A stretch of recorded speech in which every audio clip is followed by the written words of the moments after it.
वाब भाई, अब बात करते हैं जरा मकसद की। T20 वर्ल्ड कप खेला पाकिस्तान ने और सच्ची बात है, आपने देखा ही होगा कि हमें अच्छा नहीं लगा जिस तरह से पाकिस्तान ने खेला। पाकिस्तान की टीम में कई गलतियां नजर आईं, कई वीकनेसेस नजर आईं।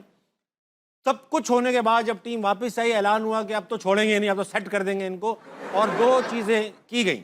एक मासूम अब्दुल रज़ाक को निकाला गया और एक आपको निकाला गया। आप लोगों ने क्यों हमें T20 वर्ल्ड कप हराया, प्लीज बताएं। देखिए, हराया आप दोनों नहीं है क्योंकि आप ही हमने निकाले गए। मैं तो मुझे लगता है कि जो कुछ भी हो रहा था वो शायद मैं ही कर रहा था। हाँ। और बात यह कि देखिए, क्रिकेट, हमारे क्रिकेटर्स ने क्रिकेट खेलनी है और आई बिलीव के जो हमने क्रिकेट हारी है, हम जो वर्ल्ड कप हारे हैं, इतना हमारा जो बुरा रिजल्ट रहा, आई थिंक वो इस वजह से ही रहा, जिस तरह मैंने पहले भी बात की है कि हमारे प्लेयर्स में जो मुझे जो फील हुआ है कि जो एक गेम अवेयरनेस है या गेम सेंस है, या आई ऑल्सो बिलीव के जो जज्बा था वो कहीं ना कहीं पे मिसिंग था। मिसिंग था। कुछ कुछ चीज़ें ऐसी लगी कि चीज़ें जो थी ना वो कम लगी। आपको लगा एक यूनिट है? देखिए, बहुत सी चीज़ें, लेकिन मैं कभी भी कोई भी चीज़ जो है वो ओपनली आके कभी भी नहीं ठीक है, कहूँगा। fair आई enough। बिलीव के ना पहले कही है ना आप कहनी चाहिए। इसी में आंसर था आपका, ठीक हाँ है। जी, और वो अब आप जो मर्जी करें। तो बट आई बिलीव कि वो हमारा कसूर नहीं था। आई बिलीव कि वो एज अ टीम जब भी आप हारते हो तो कोई भी इंडिविजुअल नहीं हारता, वो टीम ही हारती है। सही बात। हम लोग उससे ज़्यादा केपेबल थे, लेकिन हम लोग जो है अपनी परफॉर्मेंसेज से उस चीज़ को जो है वो जस्टिफाई नहीं कर सके। तो और दूसरी बात यह कि जब टीम हारी है तो ऑब्वियसली कुछ लोगों को मेरे से ख़ास मोहब्बत है, जो हमारे मीडिया में लोग हैं उनको मेरे से तो बहुत ज़्यादा ख़ास मोहब्बत है।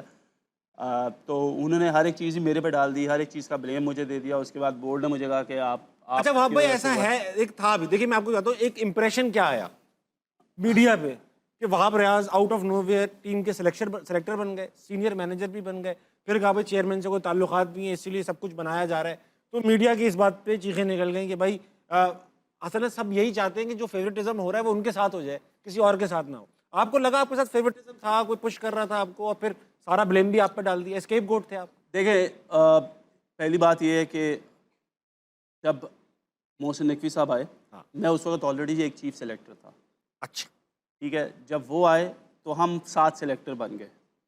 हम 7 सेलेक्टर के जो वोट्स थे वो इंडिविजुअल वोट्स थे, और अगर हमने किसी भी प्लेयर को सिलेक्ट करना था तो हर बंदे ने वोट करना था। ठीक है। ना मैं आपको इन्फ्लुएंस कर सकता हूँ, ना आप मुझे इन्फ्लुएंस कर सकते हैं, क्योंकि एक आपकी अपनी राय है, एक मेरी अपनी राय है। सही बात है। तो इवेंचुअली जब म्यूचुअल अंडरस्टैंडिंग से 4 वोट एक तरफ चले जाते हैं, 7 में से वो प्लेयर इन हो जाता है, बाकी 3 बाहर हो जाते हैं। ठीक सही है। ये तो थी सारी बात। उस पर तो मैंने ऑलरेडी एक ट्वीट की थी जिस पे मैंने कहा था कि यार मेरा एक इंडिविजुअल वोट जो है वो बाकी 6 लोगों के ऊपर कैसे हो सकता है, it doesn't make any sense. था भी नहीं ऑनेस्टली, और वो था भी नहीं। ठीक है। ठीक है जी। जहाँ तक रहेगी परसेप्शन की बात, तो जब नकवी साहब आए तो I was only A selector, I was not a chief selector. हाँ हाँ ठीक है, आप रिमोट हो गए तकरीबन। रिमोट हो गए। मोहसिन भाई से मेरे ताल्लुक जो है वो पीसीबी में आने से पहले के, पहले के। ठीक है, लेकिन मैं लोगों को ये बता दूं कि मैंने कभी भी किसी के भी काम में इंटरफेरेंस नहीं की।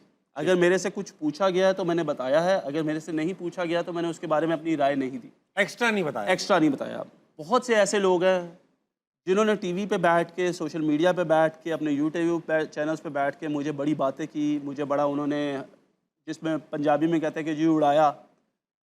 उनमें से काफ़ी लोग ऐसे हैं जिन्होंने मुझे फ़ोन किए और उन्होंने मेरे से बहुत से फेवर्स मांगी उस टाइम पे कि जी आप हमें ये फेवर कर दें, क्योंकि आप मोहसिन भाई नकवी साहब के साथ है तो आप मुझे फेवर कर दें, जिस पे मैंने कभी भी किसी को स्टैंड आउट नहीं किया, क्योंकि मेरा वो है ही नहीं, दायरा इख्तियार ही नहीं था। ठीक है। जब टीम हारी तो शायद कुछ लोगों ने उस चीज़ का लिया, कुछ हमारे अपने क्रिकेटर्स दोस्त, आई थिंक उनको ये चीज़ हजम नहीं हुई कि जैसे ही मैंने क्रिकेट छोड़ी और आते साथ मैं पीसीबी के साथ काम करना शुरू कर दिया, हाँ ये भी नहीं, दैट वाज अनदर थिंग जिसकी वजह से मैं इफेक्ट हुआ।